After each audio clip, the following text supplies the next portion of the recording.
I'm trying to get a feel for the landowners. I want to know what you're most proud of. I would like to know if you really want to keep this operation in business or not, if you just want the operation to go away. From the Center for Agricultural Profitability at the University of Nebraska Lincoln, this is FarmCast. I'm Lexi Bodlock with the Center for Ag Profitability, and I encourage you to check out the university's resources at cap.unl.edu. Today's podcast is especially relevant to landowners who are thinking about the future of their operation but don't have a clear successor. Emeritus Extension Educator Allan Vyhnalek will guide us through how to apply to the Nebraska Land Link program as a landowner. We'll cover what information you'll need, how the matching process works, and how to position yourself to find the right fit for your land and legacy. Hi, my name's Allan Vyhnalek. I'm with the University of Nebraska, and I'm trying to get this Land Link program off the ground. And this is for the landowners that might be listing their land as possible use for the Land Link. And so we're very happy to have you do that. And we are excited that you would even consider that. So we really appreciate you stepping forward to help us with a chance to get land to a next generation, if you will. And so, we're really taking care of a couple of problems. One problem is there's some land seekers that don't have access to land. The other problem is, in many of your cases as landowners, you have land and you have nowhere to get the land to, because if you have children, your children are no longer interested. The point is, before you put your land on the Land Link, make sure if you have children that you check with them one last time. Is there any chance that you're interested in coming back to the farm? We'd love to have you, or ranch. We'd love to have you. If there's not, then fine, let's just go on. So you can apply for the Land Link, and here's some tips so you can do that application very efficiently and well. So before applying, just know that you're going to be asked a bunch of personal questions, but you're also going to be asked, how many acres do you have? What's the breakdown of those acres by crop? What's your breakdown of the acres by pasture and crop ground? What livestock do you have? What's the breakdown in your livestock? What's your machinery inventory? That's going to take a little time. You're just entering the tractors and the cultivators and the planters and the combines and trucks, and that's going to take a bunch of time to get that entered in, because that all need to be entered. And then they're also going to want to know about what buildings you have, what your building inventory looks like, and what can be done with it in terms of future use for this other operator that might be coming to your operation. And the other question is be thinking about before you apply is, would you be willing to rent out a smaller number of acres separately for some other scale of production? Especially if you live closer to one of the major towns in Nebraska, you may want to consider renting out 5, 10, 15, 30, 80, up to 80 acres for a small operator to do a truck vegetable operation for farm to market thing. Would you be willing to do that? Are you willing to subdivide some of your operation into a small number of acres for this kind of specialty production? I don't know. You have to think about that. Or what about if somebody wants to raise grapes? Are you willing to give them a 15 or 20-year contract or a lease so they could put grapes out there, get them in production, and do some things like that? Just be thinking about if you're willing to do that or not. That's completely up to you. I'm not trying to push one way or the other.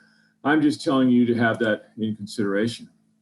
Try to get this filled out in one setting if possible, but you have to make sure you leave yourself some time. I'm saying it's going to take 2 or 3 hours, but it's not a 15-minute application either. However, it's not hard, it's not daunting, it's just going to take some time.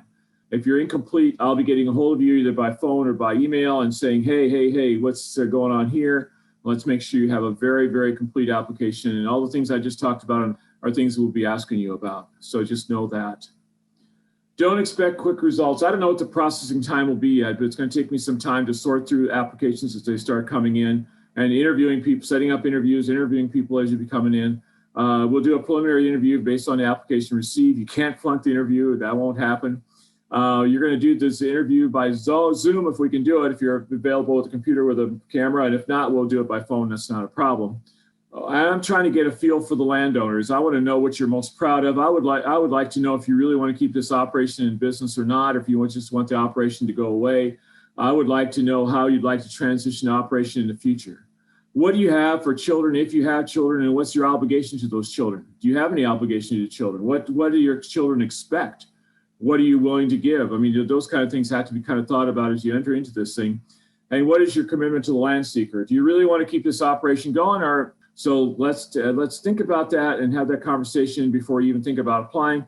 Let's think about that, have that conversation when I interview you too. We'll be doing both. Just kind of be thinking a little bit about what is your future use of the ground going to be? What do you want to have happen to that operation? I expect that you're going to have 20 to 30 land seekers apply for every landowner that you will get.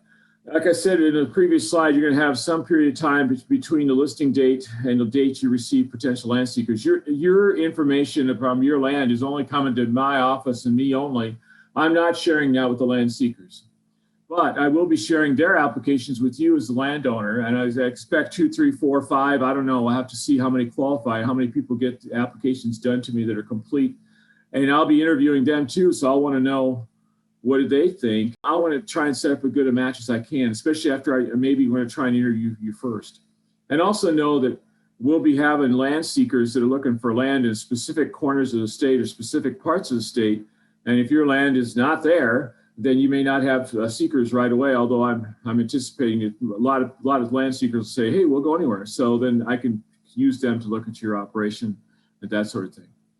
I'm going to have videos available on this Land Link website for you to use to help you set up what you want to do for interviewing or visiting the potential land seekers. Be sure to review that before you start talking with people so that you have some kind of idea of how to put that together. Or if you got questions, make sure you call me. I'll be glad to work with you on your applications. I'll be glad to work with you on your interviews of potential farmers, ranchers for your operation.